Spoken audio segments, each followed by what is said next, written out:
Bom dia a todos, sejam bem-vindos ao nosso Intramuros. Hoje, o Intramuros é da responsabilidade do ICESP e quem vai nos falar é o Madison.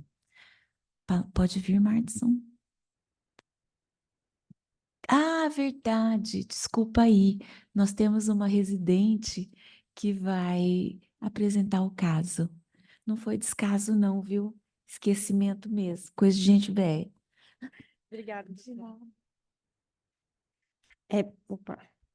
Bom dia a todos, meu nome é Fernanda, sou residente do segundo ano da Endócrino e vou apresentar o Intramuros de hoje de responsabilidade do ICESP, junto com o Dr. Madison, com o tema Panorama Genético dos Feocromostomas e Paragangliomas no Brasil.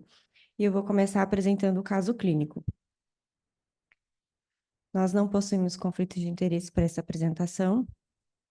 O caso clínico é uma paciente do sexo feminino, de 41 anos, natural e procedente de Moema, em Minas Gerais, casada com 4 filhos, que relatava em 2010 um diagnóstico de hipertensão arterial sistêmica aos 30 anos de idade. Em 2015, ela evoluiu com um descontrole pressórico durante a terceira gestação, com paroxismos adrenérgicos que se intensificaram após o parto, que levaram à investigação com uma tomografia de abdômen e foi vista uma lesão em adrenal esquerda de 3,5 por 3,8 por 5 centímetros. Ela foi submetida a uma primeira cirurgia em dezembro do mesmo ano, uma adrenalectomia esquerda por vídeo, em Belo Horizonte, e um anátomo patológico compatível com feocromocitoma, segundo as informações contadas pela paciente. 4 anos depois, em 2019, ela evoluiu com uma recidiva clínica e laboratorial, na ocasião com um MBG com captação na mesma topografia, da adrenal esquerda. Em março de 2020, foi submetida, então, à segunda cirurgia, também videolaparoscópica, dessa vez no interior de Minas, em Divinópolis, com anátomo patológico sem identificação de tumor. E em dezembro de 2020, foi feita a terceira cirurgia, dessa vez aberta, em Divinópolis, também, em Minas Gerais, dessa vez com anátomo patológico com uma neoplasia endócrina de padrão difuso, infiltrativo, com atipias celulares, favorecendo o feocromocitoma, e uma imunistoquímica positiva para cromogranina e sinaptofisina. Pouco tempo depois, em janeiro de 2021, já evoluiu com uma recidiva clínica de hipertensão com paroxismos adrenérgicos. Uma ressonância do mesmo ano, de junho, via uma lesão na topografia da adrenal esquerda de 3,5 por 1,8, infiltrando e envolvendo a veia renal esquerda e também a artéria renal esquerda. Então, ela foi encaminhada para o nosso serviço. A primeira consulta foi em julho de 2021, na unidade da adrenal do HC, para investigação e seguimento. Na ocasião, ela negava qualquer antecedente familiar de relevância para o quadro, estava em uso de doxazosina na dose de 12 miligramas por dia, sendo 4 miligramas de 8 em 8 horas, atenolol 50 miligramas dia e clonazepam à noite. Na primeira consulta, ela trouxe a análise bioquímica feita externamente, né, mostrando, então, as catecolaminas urinárias de 24 horas, mostrando um padrão adrenérgico e dopaminérgico da produção tumoral, confirmada pela metanefrina elevada no nosso serviço em julho de 21. Essa é a primeira imagem que ela tem aqui no nosso serviço, em setembro de 2021, mostrando, então, uma lesão heterogênea ali na topografia que foi abordada 3 vezes, uma lesão mal delimitada, né, bem na região da topografia da adrenal esquerda, sugerindo talvez um rompimento da cápsula nas abordagens cirúrgicas prévias. Ela também foi submetida a uma avaliação clínica e laboratorial minuciosa para comorbidades associadas e foi flagrada uma hipercalcemia PTH dependente, né, um diagnóstico de hiperparatireoidismo primário, e tinha uma ultrassom cervical com um nódulo de 1,7 centímetros no lobo esquerdo da tireoide, que foi concordante com uma cintilografia de paratireoide para a mesma localização. Não tinha nenhuma repercussão dessa hipercalcemia, não tinha hipercalciúria, densitometria normal. E devido à possibilidade, né, o risco de ser um carcinoma medular, foi dosada a calcitonina, que veio negativa, e também feito o lavado da PAF, que veio negativa para calcitonina e bem positiva para PTH, confirmando o hiperpara primário. Então, em dezembro de 2021, ela foi submetida à cirurgia de debulking aqui no nosso serviço, com uma nefrectomia, esplenectomia por tóraco-frenolaparotomia, E aqui a gente tem as medidas pré e pós-operatórias.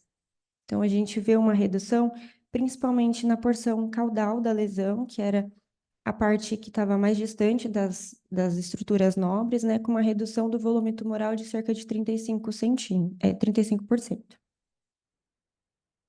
Após a cirurgia, ela fez uma cintilografia com MBG, que mostrava também uma captação bem intensa nessa região do retroperitônio, na região que ficou a lesão residual. Ela foi, então, submetida a uma radioablação guiada por tomografia para tratamento local da lesão.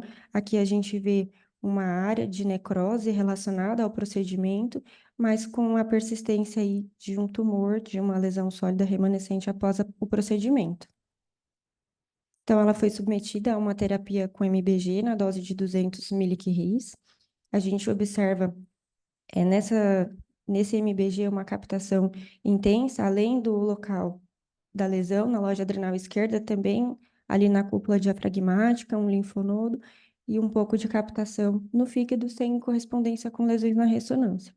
E atualmente, a gente observou que a terapia foi feita em julho do ano passado, julho de 2023, não houve redução tumoral após a terapia com MBG, e a gente está atualmente monitorizando aquela porção caudal da lesão para um possível aumento lento dessa porção. Aqui é a evolução laboratorial da paciente, então a gente observa uma grande queda da metanefrina após a primeira cirurgia, também com a possibilidade de redução da dose da doxazosina.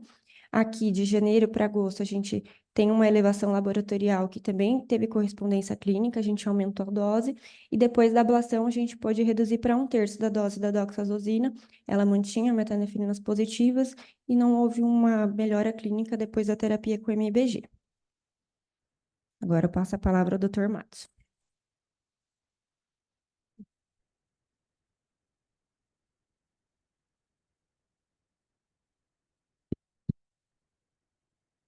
Bom, bom dia a todos. Depois, durante a apresentação, nós vamos voltar para esse caso clínico. Esse caso clínico ele tem vários aspectos interessantes, até poderia merecer um intramuro só para nós discutirmos radioablação nesse e em outros casos, talvez seja outra proposta, mas hoje eu vou voltar depois para o caso clínico para nós discutirmos os aspectos genéticos. Então, os feocromostomas e paragangliomas, eles são tumores neuroendócrinos que são derivados das células cromafins, que podem se originar da medula adrenal, quando são chamados de feocromostoma, ou dos gânglios simpáticos paravertebrais torácicos ou abdominais, são denominados paragangliomas simpáticos, ou dos gânglios parasimpáticos cervicais ou da base do crânio, e nessa situação eles são denominados paragangliomas parasimpáticos, que na sua grande maioria são não secretores. Em 2022, recentemente, a OMS ela substituiu o termo feocromostoma por paraganglioma adrenal, embora na prática clínica acho que o termo feocromostoma é consagrado, é pouco provável que em algum momento nós deixemos de utilizar esse termo feocromocitoma.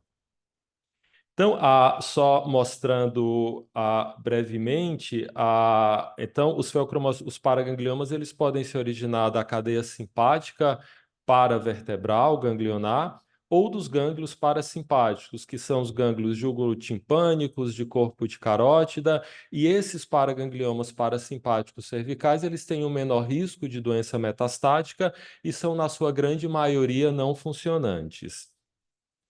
Os paragangliomas, os feocromostomas e paragangliomas, eles são, dentre todos os tumores que possuem a maior taxa de hereditariedade entre qualquer tipo de câncer ou tumor. Então, até o momento, mais de 25 genes já foram associados aos PPGLs, 12 síndromes genéticas já foram descritas, associadas. As mais clássicas, que têm uma alta penetrância, são doença de von Hippel-Lindau e neoplasia endócrina múltipla tipo 2, mas principalmente feocromostoma, está associado também à neurofibromatose, e também existem síndromes de paraganglioma familiar, que são causadas por mutações variantes patogênicas germinativas nos genes que codificam as subunidades da succinato desidrogenase. Então, aqui nós vemos uma linha do tempo da descrição de todos os genes, já da maioria dos genes já associados aos PPGLs. Então, o NF1 foi o primeiro descrito, clonado em 1990, depois VHL-RET, e a partir de 2000, sucessivamente, diversos outros genes foram associados aos feocromocitomas e paragangliomas. Então, os genes que são associados aos PPGLs, eles são divididos em 3 clusters de acordo com a expressão gênica. Então, esses clusters, eles derivaram, eu vou mostrar posteriormente, de diversos estudos de transcrição e metilação. Então, esses clusters, eles foram subdivididos através de uma classificação hierárquica a partir da transcrição gênica. Então, o cluster 1 é o cluster da pseudohipóxia, que inclui os genes relacionados com a fosforilação oxidativa mitocondrial e a regulação do fator de transcrição indutor de hipóxia, que é o RIF2, que inclui o VHL, as subunidades do complexo succinato desidrogenase, os SDHs, SDHF2, fumarato desidrogenase, malato desidrogenase, prolil hidroxilase e o próprio gene que codifica o fator induzido por hipóxia 2A, que é o EPAS1. O cluster 2, que ele inclui genes principalmente relacionados a receptores de tirosina quinase. Os principais exemplos desse cluster de genes são o NF1, o RET, o TMEN127, o MAX, o HRAS e o FGFR1. Aqui o HRAS e o FGFR1 são variantes patogênicas somáticas. O cluster 3 ele foi o último cluster que foi identificado em 2017. Ele é um cluster que classicamente ativa a via de sinalização WNT e ele é caracterizado por alterações somáticas não germinativas, que inclui variantes patogênicas nesse gene CSDE1 e fusões envolvendo o gene MALM3, são translocações e, como eu falei, esses são eventos somáticos que ativam a via de sinalização WNT. Então, o cluster 1 é a via da pseudohipóxia. Então, o cluster 1 ele é subdividido em 2 clusters que apresentam comportamento clínico bem distintos, né? O cluster 1A, que é caracterizado pelo defeito genético nas enzimas do ciclo de Krebs. Então, quando ocorre um defeito da succinato desidrogenase, da malato desidrogenase ou da fumarato hidratase desidrogenase, ocorre um aumento do succinato, e esse aumento do succinato vai inibir o alfa-cetoglutarato, que vai promover uma redução da ativação da prolil-hidroxilase e estabilização e aumento da ativação do fator de hipóxia tecidual, que é o mesmo efeito que acontece quando existe uma perda da função do gene supressor tumoral do VHL. O alfa-cetoglutarato ele tem uma função de estimular a demetilação do DNA. Então, quando existe um acúmulo da succinato e inibição do alfa-cetoglutarato, a consequência no padrão de metilação do DNA é uma hipermetilação, que, como nós vamos ver, é característica do cluster 1 e principalmente do cluster 1A. O cluster 1B ele inclui defeitos genéticos na prolil hidroxilase, no VHL e também no gene que codifica o próprio fator de hipóxia tecidual, que é o EPAS1.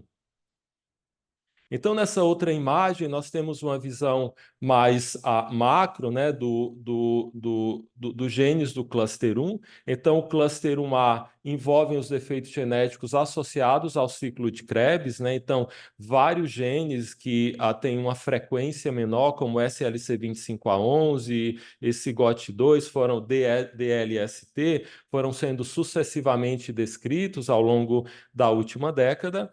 E o cluster 1B, ele inclui os genes que regulam diretamente o fator de hipóxia tecidual, que são o VHL, a prolil hidroxilase e o RIFA2-alfa. Então, a genética dos PPGLs, dos genes envolvidos, elas mudam, né? A prevalência muda ao longo das décadas da vida. Então, na primeira década, existe uma predominância muito importante do VHL, da doença de von Hippel-Lindau. E como nessa idade a penetrância de hemangioblastoma e outras manifestações clínicas é muito baixa, o paciente, a criança, nessa idade se apresenta inicialmente só com feocromostoma, unilateral ou bilateral. Então, pela frequência, uma criança que tem, até antes nas primeiras 2 décadas, um paciente que tem feocromostoma, seja unilateral ou bilateral, o diagnóstico genético mais provável é sempre doença de von Hippel-Lindau. Com o avanço da vida, né, ao longo das décadas, a prevalência de VHL vai reduzindo sucessivamente, vai aumentando a frequência dos casos esporádicos e vai aumentando também o envolvimento de outros genes do cluster 1B, como os genes da succinato desidrogenase, e também do cluster 2. Agora, se nós vermos, embora a frequência de positividade do teste genético ela vá reduzindo ao longo da vida, mesmo após os 50 anos, a taxa de hereditariedade dos PPGLs ainda é muito significativa, sendo no mínimo 20%. E na primeira e segunda década de vida, que são dados da nossa corte, a taxa de hereditariedade é elevadíssima, né? 75% das crianças e adolescentes com PPGL têm uma alteração germinativa detectada. Então, essa classificação hierárquica, né, em clusters C1A, C1B e inicialmente o cluster 2, ela foi estabelecida após estudos de microarray, estudos de expressão gênica, que clusterizaram esses pacientes de acordo com o padrão de expressão gênica nesse cluster 1A, que é classicamente representado pelos genes da succinato desidrogenase, o cluster 1B, que o representante típico é o VHL, e o cluster 2, que são os receptores da tirosina quinase. Essa classificação da expressão gênica, ela também é extremamente correlacionada com o padrão de metilação. Então, o padrão de metilação ele reduz progressivamente do cluster 1A até o cluster 2, então o cluster 1A é o mais hipermetilado, o cluster 1B tem um padrão de metilação intermediário e o cluster 2 é que é o menos metilado, é hipometilado. Então, o primeiro estudo que correlacionou esses clusters com a sobrevida dos pacientes, tanto sobrevida livre de doença, a chance de metástase, como sobrevida geral, foi esse estudo publicado na Cancer Cell em 2013, que mostrou que os pacientes do cluster 1A eles têm uma redução significativa da sobrevida livre de doença, um maior risco de doença metastática e também uma redução significativa da sobrevida global. Então, quando nós falamos no cluster 1, esse cluster 1, em termos de prognóstico, ele precisa ser necessariamente subdividido em cluster 1A e cluster 1B, porque o cluster 1B, que inclui predominantemente os pacientes com doença de von Hippel-Lindau, tenha uma chance de metástase e um prognóstico muito favorável à semelhança do cluster 2. Então, esse é um gráfico que nós chamamos de commutation plot, que é do estudo do TCGA, que é do Cancer Genome Atlas Program dos Estados Unidos, mas que envolveu também alguns centros europeus. Então, esse estudo realizou uma análise genômica abrangente, que incluiu, além de sequenciamento genômico, RNA-seq, copy number variation e também estudo de padrão de metilação e microRNA. Então, esse estudo mostrou que a frequência de mutações germinativas nessa coorte do TCGA foi 27%. Então, aqui nesse gráfico, cada linha dessa corresponde a um paciente. Foram 147 pacientes incluídos nesse estudo. O gene mais frequentemente mutado foi o SDHB, seguido pelo VHL, RET, NF1 e depois, progressivamente, numa frequência menor, SDHD, MAX, TMEM e o gene da Englin1, que é o mesmo da prolilohidroxilase. Os defeitos genéticos somáticos, eles foram identificados em 39% dos feocromostomas e paragangliomas. O gene mais frequentemente mutado no tumor foi o HRAS, seguido pelo NF1, o EPAS1, que é o RIFA2A, e também alguns genes que são mutados na linhagem germinativa também são afetados como evento somático, no caso do RET e menos frequentemente do VHL. E esse cluster 3, que é um cluster que é caracterizado principalmente por fusões envolvendo esse gene MALM-L3, foi identificado em 7% dos casos, e como são genes, são fusões cromossômicas, isso só é detectado por RNA-seq. Então, a detecção por exoma é bem mais difícil. O que nós podemos ver nesse gráfico do commutation plot é que existe praticamente uma grande uma exclusão, ou seja, praticamente não existe sobreposição de defeitos germinativos e defeitos somáticos. Então, os drivers germinativos e os drivers somáticos, eles são excludentes na maior parte dos casos. A coexistência de drivers somáticos em pacientes que apresentam variantes patogênicas germinativas é realmente muito baixa, mostrando que os feocromostomas e paragangliomas, eles têm, tanto na linhagem germinativa como nos eventos somáticos, drivers genéticos bem definidos. Então, esses clusters, eles apresentam também um padrão, né? Esse estudo revisitou também a classificação dos clusters pela expressão gênica, mostrando que existe, né, assim como foi descrito anteriormente, uma subdivisão desses clusters de acordo com a expressão gênica, cluster da pseudohipóxia, das quinases e da via WNT. Bom, além da expressão gênica, esses clusters, eles apresentam, como eu comentei, um padrão de metilação bem distinto. Então, o cluster 1A, que é o cluster que envolve os genes que são mutados, né, com mutações nas enzimas do ciclo de Krebs, eles apresentam tipicamente um padrão de hipermetilação do DNA. O cluster 1B tem um padrão de metilação intermediário e o cluster 2 e o cluster 3, eles têm um padrão de hipometilação. Então, o risco de doença metastática, ele está diretamente relacionado ao diagnóstico genético dos pacientes. Então, no cluster 1, o risco é 24%, mas ele é claramente superior no cluster 1A, chegando a 40,5%. O risco de metástase, ele é bem mais baixo no cluster 2, 4,1%, e ele é intermediário no cluster 3, que é um cluster, como é muito pouco frequente, agora que os estudos da caracterização clínica desses clusters começaram a ser publicados, mas a princípio ele tem um padrão, um risco de metástase intermediário entre o cluster 2 e o cluster 1. Então, o risco de recorrência e metástase, ele depende do diagnóstico genético dos pacientes. Esse é um estudo de 2022 que incluiu a maior casuística de PPGLs de pacientes que não tinham evidência de doença na avaliação inicial. Então, esses gráficos de Kaplan-Meier mostram o risco, a chance cumulativa ao longo do tempo, tanto de recorrência como de doença metastática.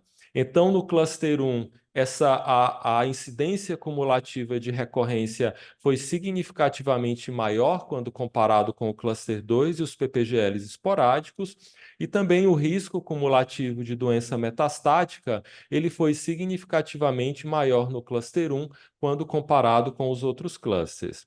Na análise multivariada, os preditores independentes de risco para recorrência e metástase foram tamanho do tumor, perfil noradrenérgico, que é mais típico dos paragangliomas, e a localização extraadrenal. Então, tanto o perfil noradrenérgico e dopaminérgico, como o diagnóstico de paraganglioma e não feocromocitoma, são características típicas que se confundem praticamente com o cluster 1A, no qual existe uma prevalência de paragangliomas muito maior do que de feocromocitomas. Então, o diagnóstico genético, além da predição do risco de metástase, ele é muito importante no segmento do paciente, na escolha do método de medicina nuclear que vai ser utilizado, tanto para estratificar como para posterior tratamento desses pacientes. Então, os pacientes que têm feocromocitoma, os exames que têm uma maior sensibilidade para o rastreamento é um PET com fluorodopa, que não é disponível no nosso meio, é disponível na Europa e nos Estados Unidos, e o MBG, que tem uma sensibilidade, alguns estudos, equivalente ou até um pouco superior ao PET galho, nos tumores que são mais diferenciados, os feocromostomas que têm um padrão de perfil bioquímico predominantemente adrenérgico. Já nos pacientes que têm paraganglioma, tanto simpático como de cabeça e pescoço, ou se o paciente tiver alguma alteração genética da succinato desidrogenase, o método de imagem mais sensível para estadiamento é o PET galho, seguido pelo PET-FDG, e a terceira opção seria o MBG. Então, o MBG ele tem uma sensibilidade muito baixa para os pacientes com paraganglioma e com mutações nos genes da succinato desidrogenase. E isso também tem importância terapêutica, porque os pacientes que captam mais no MBG, como os feocromocitomas, se precisarem de tratamento sistêmico, vão ser tratados preferencialmente com MBG terapêutico. Já os pacientes que têm uma sensibilidade maior no PET galho, eles vão ser tratados preferencialmente com lutécio. Então, quando que a gente deve solicitar o teste genético nos pacientes com feocromocitoma e paraganglioma? Então, a recomendação hoje é que a investigação genética ela está indicada em todos os pacientes com PPGL. É difícil até estabelecer um grupo de baixo risco. Então, os pacientes que têm uma maior chance de doença hereditária, eles são praticamente todos os pacientes, né? Todas as crianças, os adultos com feocromocitoma e idade inferior a 45 anos ao diagnóstico, todos os indivíduos com paraganglioma e todos os indivíduos com doença metastática.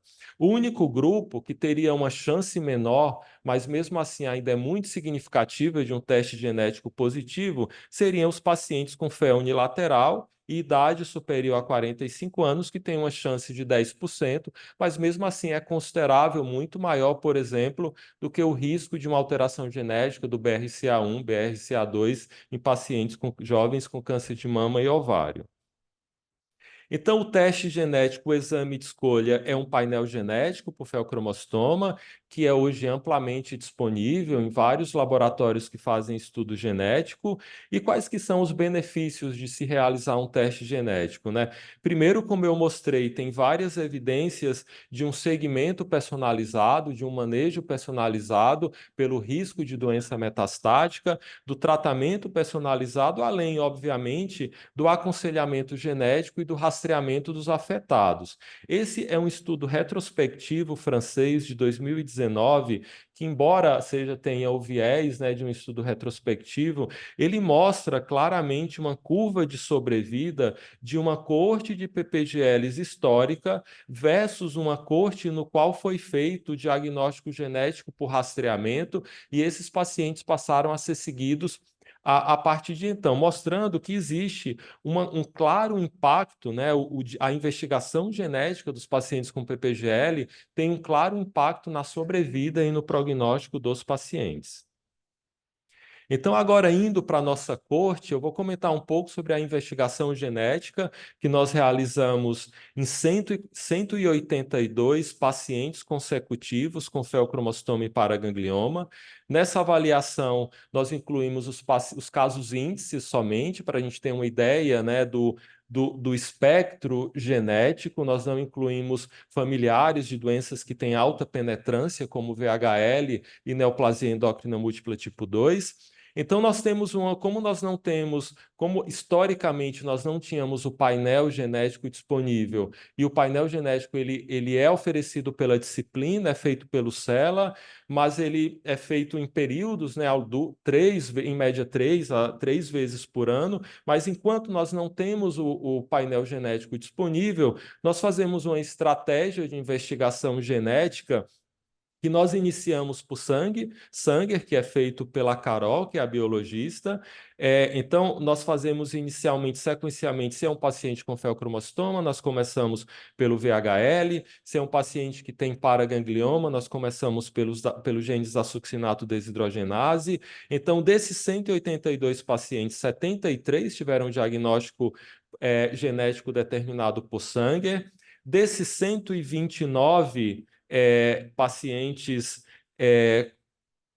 que continuaram sem diagnóstico genético, nós selecionamos para painel e exoma 80 pacientes que tinham uma maior chance de ter um diagnóstico genético, pacientes mais jovens com doença metastática ou doença múltipla. Então, nós temos 29 pacientes com FeO isolado e diagnóstico após os 45 anos, que ainda estão esperando o painel genético ou exoma, mas que não foi feito ainda por uma questão de priorização.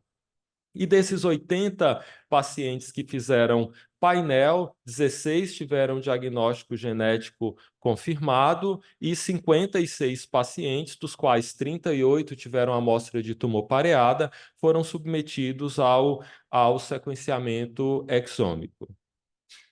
Então, dos nossos pacientes, dos 182 pacientes, nós temos uma idade, uma mediana de idade ao diagnóstico que é mais jovem do que a média da literatura. Nós tivemos 65% feocromostoma, com uma taxa de bilateralidade também de quase 30%, que é um pouco maior do que a literatura, e 40% dos pacientes tiveram paraganglioma, quase 30% tiveram tumores múltiplos ou paraganglioma multifocal ou feocromostoma bilateral.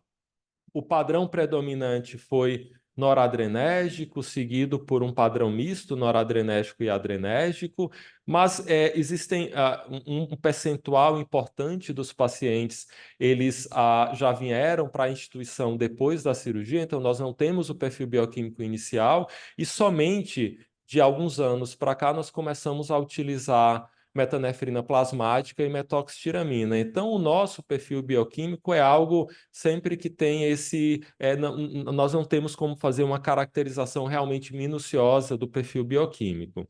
De doença metastática, nós tivemos 20% de doença metastática entre os feocromostomas e 34% entre os paragangliomas. Então, a doença metastática ela é realmente muito mais frequente nos paragangliomas do que nos feocromocitomas. Então, esse gráfico é um commutation plot do diagnóstico genético de toda a nossa coorte. Então, aqui nós temos cada um dessas linhas um paciente. E aqui nós temos o tipo de tumor, né? Se é FeO ou se é paraganglioma roxo, FeO azul. Essa primeira corte laranja é os pacientes que não têm doença metastática, e aqui no final desse gráfico tem os pacientes que têm doença metastática. Então, nós vemos que o defeito genético que mais se concentra nos pacientes com doença metastática é o SDHB, como já é bem estabelecido na literatura. Então, dentre os pacientes, o SDHB ele foi o gene mais frequentemente mutado. Dentre os pacientes com mutação do SDHB, aproximadamente 50% tem doença não metastática, 50% tem doença metastática. E aqui, dentre as variantes que foram divididas pelas cores, de acordo com o efeito, né, entre a missense, germline missense, germinativa com perda de função, e aqui nós temos grandes deleções do SDHB, que só foi um caso, e aqui nós temos em vermelho essa deleção do exon 1 do SDHB, que correspondeu a praticamente 50% dos defeitos genéticos do SDHB. O segundo gene mais frequentemente mutado foi o RET, 12%, seguido do VHL e posteriormente SDHA, SDHD, menos frequentemente MAX, FH, TMEM. E aqui nós temos em negrito alguns genes candidatos que, no caso do CHEK2 e do BRCA2, eles já tinham sido descritos em poucos pacientes com feocromostoma paraganglioma, mas não tinha sido feito estudo genético do tumor por exoma para excluir drivers somáticos e também uma caracterização de perda de LOH ou a imunistoquímica em alguns dos casos descritos. Então, o CHEK2 foi identificado em 3 pacientes, variantes patogênicas germinativas, que corresponde a 1,6%, BRCA2, variantes patogênicas em 2 casos, que corresponde 1,1%, e nós também tivemos VUS nesse gene que está relacionado com esclerose tuberosa, e no BRCA1. Teve um paciente com mosaicismo no H3F3A3. À semelhança do que foi descrito na coorte americana do TCGA, os drivers germinativos e os drivers somáticos, eles são excludentes na grande parte dos casos. Então, paciente que tem driver germinativo, muito pouco provavelmente vai ter um driver somático. Nós tivemos só 2 casos de uma paciente do CHEK2, que teve uma variante provavelmente patogênica no HRAS, e uma paciente, essa daqui, que teve CHEK2 e HRAS, e uma paciente que teve FH e teve uma variante provavelmente patogênica no FGFR1. Então, esses dados, eles foram incluídos na grande parte da tese de doutorado do Gustavo, que defendeu recentemente, do pós-doc do Felipe. Toda análise de bioinformática, inclusive esse gráfico, foi feito pelo Lucas.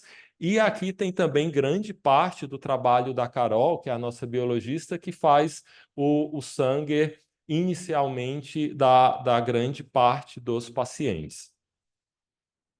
Então, em relação à influência do sexo, já existia descrito na literatura a influência do sexo nos pacientes com PPGL, tanto na clínica como na genética. Isso foi confirmado na nossa casuística. Então, o sexo, em geral, os tumores adrenais, eles são mais frequentes nas mulheres. E assim como os tumores adrenais, os PPGLs, eles foram mais frequentes no sexo feminino, uma relação de 1,7 para 1.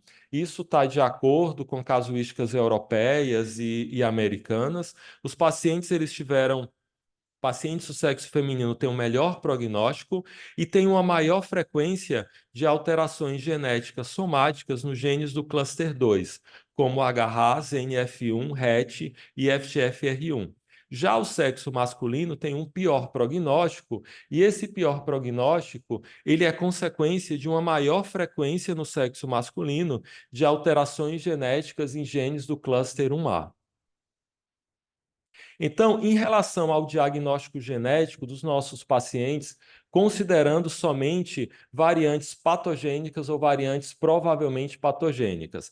Então, variantes patogênicas ou provavelmente patogênicas em genes já sabidamente associados aos PPGLs foram identificados em 48,4% da nossa coorte. Isso é claramente uma taxa de frequência de hereditariedade bem elevada. Variantes patogênicas em genes candidatos foram identificados em 2,7% e variantes patogênicas em genes somáticos já previamente associados a 10,4%. Então, o PPGL, os feocromossomas e paragangliomas, eles são tumores que têm uma genética, uma hereditariedade muito estabelecida. Tanto que é muito pouco frequente variantes de significado incerto em genes já sabidamente associados aos PPGLs. Nós tivemos só 2,2% de VULs germinativas em genes já associados aos PPGLs e também VULs VULs somáticas em genes já associados aos PPGLs também foi muito frequente. A maior parte dos defeitos genéticos são claramente patogênicos ou provavelmente patogênicos. Bom, em relação, nós então, no próximo passo, foi comparar a frequência de variantes nesses genes candidatos, no caso o CHEK2 e o BRCA2, na nossa coorte versus bancos de dados populacionais. Então, o CHEK2 é um gene supressor tumoral, já claramente associado à leucemia, câncer de mama e síndrome de Li-Fraumeni. Então, a frequência de variantes patogênicas ou provavelmente patogênicas germinativas do CHEK2 em nossa coorte, que foi 1,6%, ela foi 32 vezes maior que a frequência de variantes patogênicas ou provavelmente patogênicas em banco de dados populacionais, no caso o NOMADE non-cancer. O BRCA2 é um gene supressor tumoral claramente associado com câncer de mama e ovário, e a frequência de variantes patogênicas ou provavelmente patogênicas germinativas do BRCA2 na nossa coorte de 1,1% foi também significativamente maior do que o encontrado em bancos de dados populacionais no meio de não câncer. Então, o CHEK2 e o BRCA2, eles são genes que estão relacionados ao ciclo celular e ao reparo do DNA. Então, a função do CHEK2 é estabilizar o P53. Então, o CHEK2 ele está diretamente relacionado ao P53, ele fosforila o P53 e impede que o P53 seja degradado. O CHEK2 também fosforila o BRCA1, que vai formar um complexo com o BRCA2, que é muito importante para a estabilidade celular.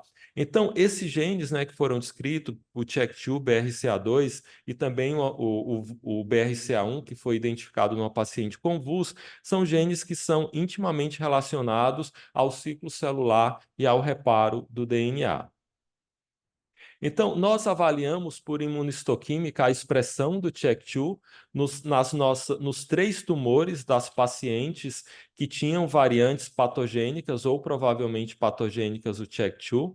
Então, aqui nós temos um controle positivo que mostra uma expressão nuclear positiva do CHEK2. E nos outros 3 pacientes, nós temos uma expressão nuclear ausente, incluindo a paciente do caso clínico que nós apresentamos, que tem uma variante patogênica em sítio de splicing, e o tumor dessa paciente tem uma expressão completamente negativa do CHEK2. É interessante que nenhuma dessas 3 pacientes, embora elas tenham mais de 40, 50 anos, elas ainda não apresentaram nenhum outro tumor, como câncer de mama, que é típico dos pacientes que têm alteração germinativa do CHEK2.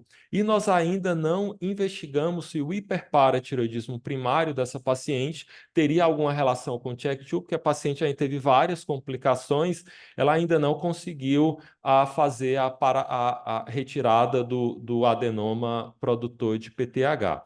Então, essa imunorreatividade ausente, logicamente, nós estamos falando de um gene de uma suscetibilidade genética, então nós não podemos falar com certeza que é a causa, mas a frequência em banco de dados populacionais e essa expressão proteica ausente sugere realmente que o CHEK2 deva ter um papel na patogênese do FEL e do paraganglioma dessas pacientes.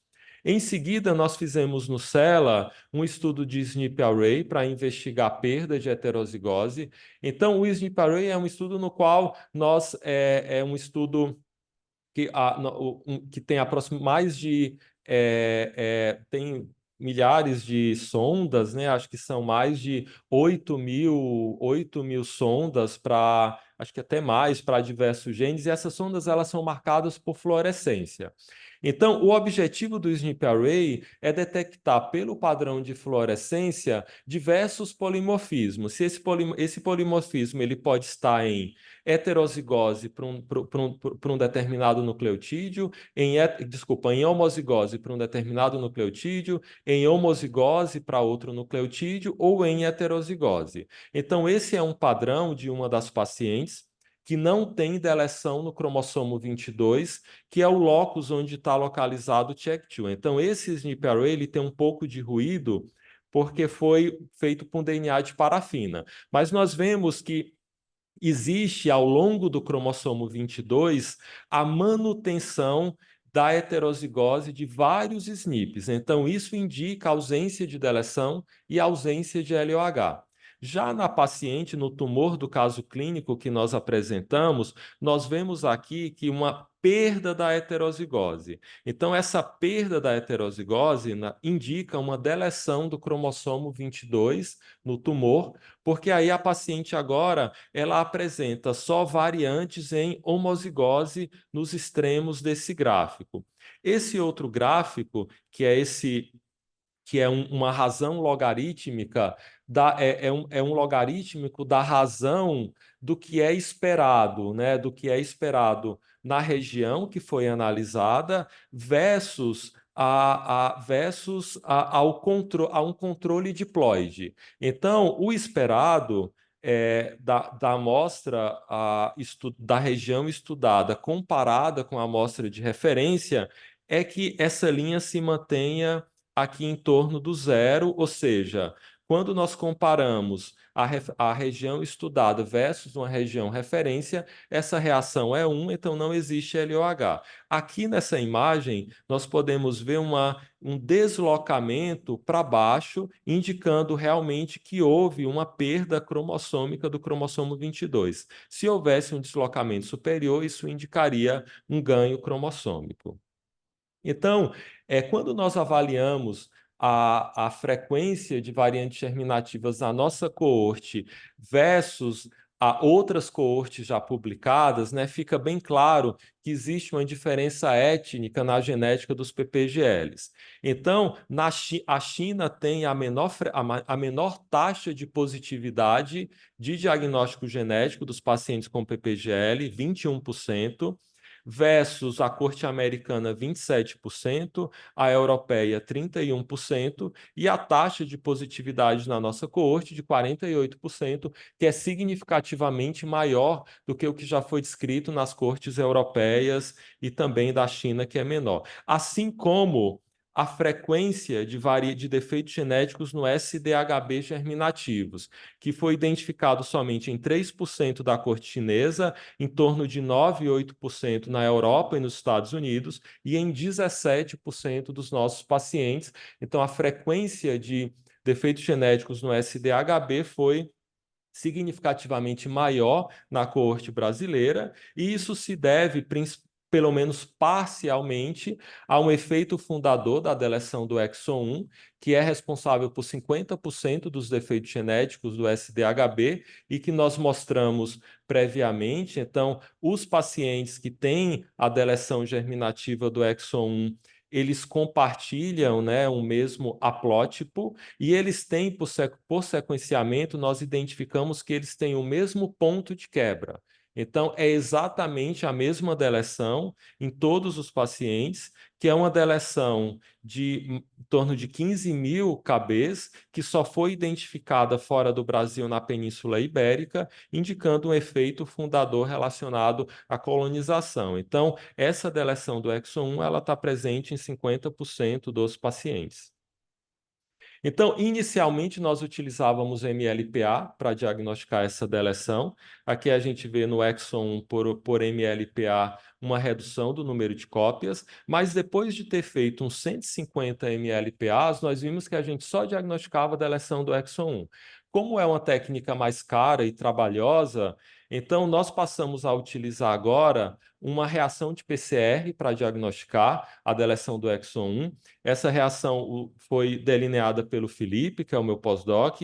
Então, aqui nós vemos que nós utilizamos dois primers, um primer forward e reverse para o ponto de quebra e um primer controle para o exon 5. Então, aqui é uma imagem wild type sem a deleção. Então, nós temos um primer sense e um primer non sense. Como é uma região muito grande, se o paciente não tiver a deleção, ele não vai ter nenhuma amplificação desse primer. Esse aqui de cima é o exon 5, que é controle. Já se o paciente tem a deleção, esses primers eles se aproximam. Então, vai haver uma amplificação de 390 pares de bases. Então, aqui nós temos pacientes que já tinham tido diagnóstico por MLPA, e nós vemos que por uma reação de PCR, nós conseguimos diagnosticar a presença da deleção do exon 1 do SDHB. Então, essa deleção do exon 1 do SDHB, na nossa coorte toda, ela está presente em 8% da coorte de pacientes com PPGLs, ela está presente em 20% da coorte de paragangliomas, e ela corresponde a 16% dos defeitos genéticos dos pacientes com PPGL.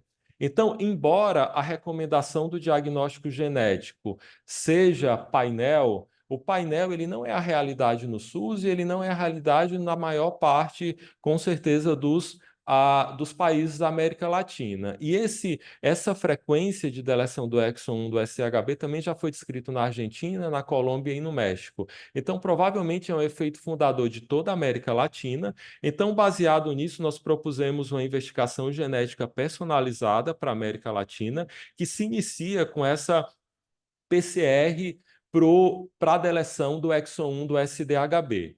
E aí nós podemos utilizar também essa PCR para fazer o rastreamento e segregação familiar. E aí, se o paciente não tem a deleção, nós partimos para o NGS, se o NGS não estiver disponível, para a investigação genética sequencial por sangue. Bom, e aí esse é o meu último slide, vou fazer um resumo do que nós encontramos. Então, na nossa coorte, nós encontramos 22,4% de defeitos germinativos no cluster 1A, 7,6% no cluster 1B, 17% no cluster 2. Nós não podemos investigar o cluster 3, porque precisa ser feito RNA-seq, e os nossos dados sugerem a existência de um quarto cluster, que eu denominei de cluster do ciclo celular, que envolve CHEK2 e BRCA2, provavelmente BRCA1, talvez P53. Eu tenho uma paciente que tem lifraumene, a Cândida teve recentemente outro paciente com lifraumene, então provavelmente nós vamos incluir também o P53 nesse cluster 4 do ciclo celular relacionado aos PPGLs. Então, para finalizar, eu gostaria de agradecer às professoras por toda a inspiração e apoio, à unidade da Adrenal, chefiada pela professora Maria Cândida, toda a equipe do Lean 42, patologia, do ICESP, que eu vou mostrar uma foto em seguida, a doutora Adelaide compartilha vários desses pacientes, a Natália da UFMG, que tem encaminhado vários pacientes, além da urologia, que é fundamental, né, na presença do Dr. Luiz Chambot. Aqui a equipe do ICESP. Gostaria de fazer um agradecimento especial à minha equipe do laboratório, eu consegui construir, né, formar essa equipe graças a um projeto temático da FAPESP. É um grupo que está aumentando, né? Eu vou ter que atualizar essa foto. Eu já incluí aqui o Gustavo como pós-doutor, e tem então o Felipe e o Lucas, que tiveram uma participação muito importante, os alunos de doutorado, incluindo os novos alunos, né, o André e o Tiago, que já estão começando, a Analice, que defendeu recentemente, os alunos de iniciação científica, e os dois biologistas, e o Lucas também, que vai ser um novo biologista de treinamento 5, FAPESP, que está começando agora, que vai começar agora. Então, obrigado, e eu estou disponível para perguntas.